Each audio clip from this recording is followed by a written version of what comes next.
What's going on, Cover Killer Nation? Time for a quick album review to bridge the gap. One that I actually have missed over the past couple of days because we've been doing 10,000 other things. Talking about Labyrinth today from Fleshgod Apocalypse. Fleshgod Apocalypse. I almost ermagatted that, but that's okay. Now this album, the third album, is a concept album that's based around the Labyrinth that was on Crete in Greek mythology. It's a very interesting conceptual release in the fact that they're trying to take the idea of the labyrinth back from the old mythological legends, and their aim with this album is to apply it somewhat to the modern age. Now, I guess what I could say is that lyrically it could definitely have that taste, taking that spin on it, and musically the technical death metal variety side of it definitely also satisfies that notion quite well. However, if you're taking a look truly modernly, and by modern you mean within the past millennium, then you're absolutely 100% true. However, this is one that the Italian band has opted to almost take it to a little bit of an opera stage, an opera level to, in some locations and in some varieties, because of the vocals that are employed that go along with the music. Now the music is still they're very, very trademark form of Italian progressive / technical death metal. I would consider it more of a tech death than any sort of prog whatsoever, because there's not a lot of deviation in a lot of things. I mean, you hear some soaring guitar solos. However, you definitely also hear a lot of very, very standard ripping, very quick ripping. It's extremely accelerated, so it almost sounds like a bit of a band on some super duper cocaine steroids. However, it is not one where deviation is absolutely necessary. It's not one where they really have to stray far from the path. These are songs that can very easily flow into one another. And there's also a sort of faux orchestration that goes on alongside of this, which is able to accompany it and give it another little piece of charm. However, it's this is all synthetic. This is not something where they went out and hired a legitimate orchestra in order to come in and do that. Shouldn't really knock them for it. Shouldn't really praise them for it. It's kind of just what it is. Now, there's 3 different styles of vocals that are employed on this album also. You have your standard death metal growls. You have some clean vocals also on some tracks. Actually, there's 4 kinds now that I think about it. There are just some shrill, male vocals on this, while there is also some female operatic vocals that are employed also, which was outside help for the band in order to kind of give this album the true, I guess, effect of an opera, either that or of a mythological retelling, a very classical piece, as opposed to being purely just, evil, technical death metal from 2013. All of that is all well and good, and it actually gives a bit of an epic flow to everything. It definitely gives it a unique atmosphere compared to what you hear a lot. However, there are a lot of bands that do try to add symphonic elements to their music. There are some that are able to accomplish it relatively well. Most of them do employ the faux production as opposed to the real thing, because, let's face it, can you really afford all of that? It's a little bit difficult to do that. With this, it's something that just adds a little bit of dynamics to it. Does it really heighten it to all that much of a level? I think that's something it's necessary. However, it's not necessarily the reason why you're going to want the album. It's not something that adds so much to the release where if it was not present, then the entire composition would seem very, I guess, dull and listless, or as though it didn't make any musical sense. You can compare this a lot to their last release, Agony, and the fact that Agony was a good album that had some strong ideas, but it just always felt like it was kind of missing something.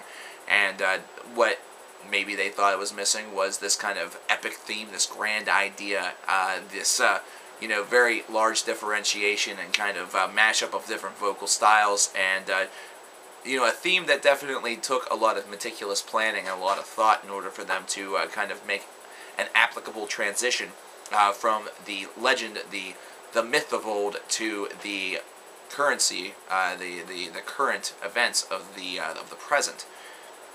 However, what I really feel about this album that kind of bogs it down a lot is the fact that there are a lot of songs that feel like they are in very, very similar tuning. They're in very, very similar. They employ very similar riffage patterns. There's kind of a bit of a predictability issue going on here. There's a lot of songs that they blow so seamlessly from one to the next. It almost feels as though it is the same song. And I understand that it is a conceptual release. However, it still doesn't break much deviation from there. This is almost like something that they should have just released it as one big long track. And what it really seems to be is that the first 7 tracks really has that whole technique employed, and then once you get the prologue, you get a bit of a break. And then the latter part, the latter portion, the latter 3 tracks of the album is kind of its own little animal. It still has something to do with the concept and everything like that. But that breaking point with prologue almost kind of gives you a little bit of a subtle breather. It gives you the opportunity to kind of take a step back and prepare yourselves for the remainder of the onslaught.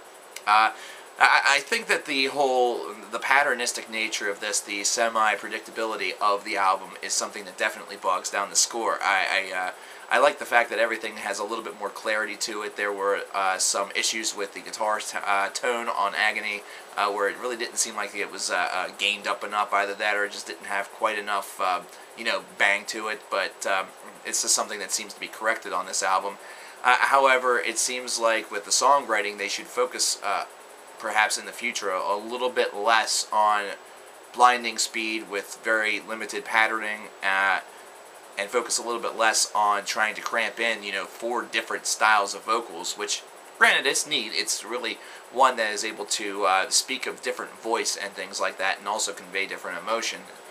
The voice is one of the most definite, most effective ways in order to convey emotion. However, it's not something that, it almost made this a little bit tedious in nature. It almost seemed a little bit overbearing and oversaturated with its own self. I would like to see a little bit more in the way of, true musical evolution. I like what these guys do, don't get me wrong. However, a lot of people really praise this band. They really, really like this band, and I'm not one of those people. I'm somebody who finds them to be an average to slightly above average technical death metal band that definitely has a ton of potential. They have a fucking phenomenal drummer. The speed that he's able to maintain is just absolutely ruthless, and why his arms don't fall off is one thing, or how he's not like the man who can punch the hardest is also another thing. I'm sure if that man masturbates, which men do, his cock probably has burns on them from how fast he's probably tugging at it. But yeah, overall this album is just kind of, it has a grand ambition, it has a great story and great thought process behind it, but then whenever I got to the music, it starts off sounding great, because it's new, it's something different, compared to maybe what you listened to beforehand. But the idea wanes on you as you continue onward. The idea becomes a little bit, difficult to follow. It becomes difficult to stick with. It's very difficult to commit to this all the way through. And that's not necessarily because people have short attention spans. Sometimes there needs to be that touch of deviation in something more than just a vocal pattern or, something like that in order to really engage listeners fully. Can't really knock them for what they attempted here. Definitely not insulting them for what they intended to do here, because they were able to do that part of it quite well. However, I just have to say it's a 7.5, maybe an 8 for me. This is one where it can be a struggle. This is not something for metalhead beginners. In fact, this might not even be something for metalhead novices. This is something that's for somebody who is, really stuck thick into this style. Somebody who really enjoys it. Somebody who makes a life out of it. But aside from that, it's going to be tough for these people. It's going to be tough for the beginners and the novices. They're not going to fully grasp it, and that's no insult to them. It's something where even veterans may have difficulty coping with this. So the market's a little narrow, not to mention it's just one that seems a little bit too over-exasperated with itself. What do you guys think? Do you guys like this record? Do you think that it needs something? Let me know in the comments, and I'll talk to you guys tomorrow. Peace.